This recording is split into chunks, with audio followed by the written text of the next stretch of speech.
F&O और intraday traders के लिए इनकम टैक्स रिटर्न फाइलिंग में एक बड़ा चेंज आ गया है। और अगर आप सिर्फ प्रॉफिट या लॉस रिपोर्ट करते थे आईटीआर फाइल करते वक्त अभी तक, तो अब शायद वो काफी नहीं होने वाला आपके लिए, क्योंकि दोस्तों इनकम टैक्स डिपार्टमेंट ने आईटीआर 3 फॉर्म में नए फील्ड्स ऐड कर दिए हैं, जहां पर एफएनओ टर्नओवर्स और एफएनओ इनकम अलग अलग डिस्क्लोज करनी पड़ेगी आपको। और ट्रेडर्स के बीच में सबसे ज्यादा डिस्कशन इस बात पर हो रहा है कि क्या अब income tax department trading activity को और ज्यादा इजीली ट्रैक कर पाएगा। तो चलिए दोस्तों, आज की वीडियो में सिंपल लैंग्वेज में समझते हैं कि आईटीआर 3 में एग्जैक्टली क्या चेंज हुआ है और एफएनओ ट्रेडर्स को क्या ध्यान में रखना चाहिए। और साथ ही अगर आप इंट्राडे ट्रेडिंग करते हो फिर भी ये वीडियो आपके लिए काफी ज्यादा यूजफुल हो सकता है। तो चलिए बिना टाइम वेस्ट करे वीडियो को शुरू करते हैं।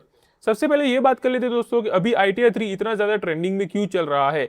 अगर दोस्तों आपने देखा हो कि सोशल मीडिया और ट्रेडर कम्युनिटीज के अंदर आईटीआर 3 अभी काफी ज्यादा ट्रेंड कर रहा है, हर कोई इसी के बारे में बात कर रहा है। और इसके पीछे का रीजन भी दोस्तों काफी ज्यादा सिंपल है। इस बार इनकम टैक्स रिटर्न फॉर्म में एफएनओ ट्रेडर्स के लिए रिपोर्टिंग का पूरा गेम बदल चुका है। जी हाँ दोस्तों, पहले ये होता था दोस्तों कि बहुत सारे ट्रेडर्स सिर्फ फाइनल प्रॉफिट या फाइनल लॉस ही रिपोर्ट करते थे, लेकिन अब से आपको रिटर्न फॉर्म में दोनों अलग अलग बताना पड़ेगा, प्रॉफिट और लॉस को। जैसे कि आपका एफएनओ टर्नओवर कितना हुआ और आपका एक्चुअल प्रॉफिट या एक्चुअल लॉस कितना हुआ। मतलब कि दोस्तों एक ही चीज को दो अलग अलग नंबर्स में रिपोर्ट करना पड़ेगा आपको। तो ये दोस्तों सबसे बड़ा चेंज हुआ है आईटीआर 3 फॉर्म के अंदर, इसीलिए ये चीज काफी ज्यादा ट्रेंडिंग में है अभी। सबसे पहले आपको ये पता होना चाहिए। अब बात कर लेते हैं कि आखिर क्या क्या चेंज हुआ है उसके अंदर। तो रिवाइज्ड आरटीआर 3 के अंदर दोस्तों डेडिकेटेड फील्ड ऐड की गई है। जैसे कि फील्ड 12C की बात करें तो इसके अंदर आपको एफएनओ पूरा टर्नओवर जितना हुआ है वो रिपोर्ट करना पड़ेगा। एंड फील्ड 12D की बात करें तो इसके अंदर आपको एफएनओ में जितना प्रॉफिट हुआ है वो दिखाना पड़ेगा और जितना लॉस हुआ है वो भी दिखाना पड़ेगा अलग से। यानी कि सिंपल लैंग्वेज में समझे दोस्तों, तो अगर पहले किसी ट्रेडर ने नेट प्रॉफिट या नेट लॉस रिपोर्ट किया था तो अब उसको टर्नओवर भी सेपरेटली बताना पड़ेगा उनके साथ साथ।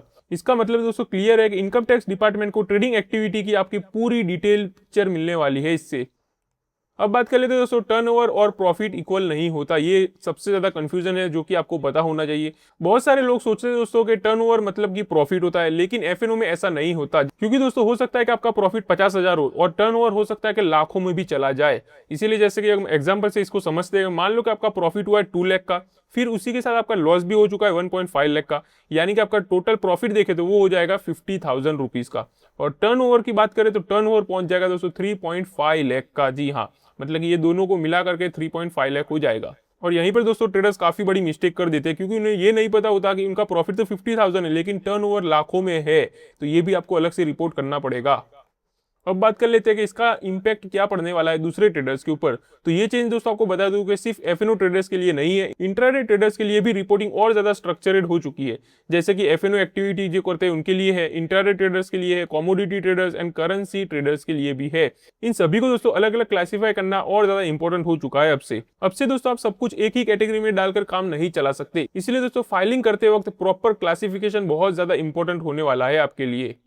अब बात कर लेते हैं दोस्तों एक और डिस्क्लोजर के बारे में, क्योंकि आईटीआर 3 में एक और इंटरेस्टिंग डिस्क्लोजर डिस्कस हो रहा है। इसके बारे में भी आपको पता होना चाहिए कि जो बिजनेस रिलेटेड बैंक अकाउंट होता है उसका क्लोजिंग बैलेंस भी आपको डिस्क्लोज करना पड़ेगा, यानी कि रिपोर्ट करना पड़ेगा। इसका मतलब कि दोस्तों 31 मार्च को अकाउंट में कितना बैलेंस था उसकी पूरी इंफॉर्मेशन भी आपको रिटर्न में देनी पड़ेगी अब से। मतलब कि रिटर्न फॉर्म धीरे धीरे और ज्यादा डिटेल्ड होता जा रहा है और आपको ज्यादा से ज्यादा डिटेल फिल करनी पड़ेगी अब से। और फोकस सिर्फ प्रॉफिट या लॉस पर नहीं है बल्कि कंप्लीट रिकंसिलिएशन के ऊपर रहने वाला है।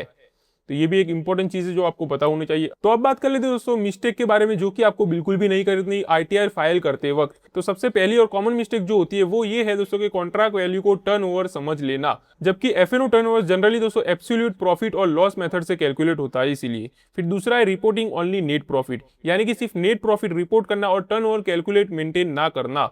फिर थर्ड है mixing intraday and FNO data, यानी कि आपको ये दोनों का डेटा दोस्तों मिक्स नहीं करना है आईटीआर फाइल करते समय। फिर है रॉन्ग टर्नओवर कैलकुलेशन, तो ये गलती भी दोस्तों आपको नहीं करनी है। तो अब से दोस्तों आपको ये मिस्टेक अवॉइड करना काफी ज्यादा इंपॉर्टेंट हो चुका है। तो आपको ये सारी चीजें पता होनी चाहिए डिटेल में।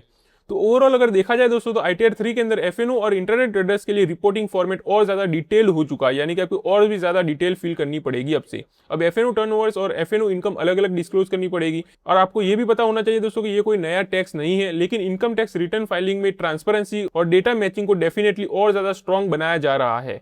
तो आई होप कि आपको ये सारी चीजें क्लियर हो चुकी होगी। अगर आपको कोई भी डाउट है तो आप कमेंट में पूछ सकते हो। अगर आप ऐसे ही मार्केट में अपडेटेड रहना चाहते हो डेली, तो चैनल को सब्सक्राइब भी जरूर कर लेना। चलिए मिलते हैं अगली वीडियो में, तब तक के लिए हैप्पी इन्वेस्टिंग।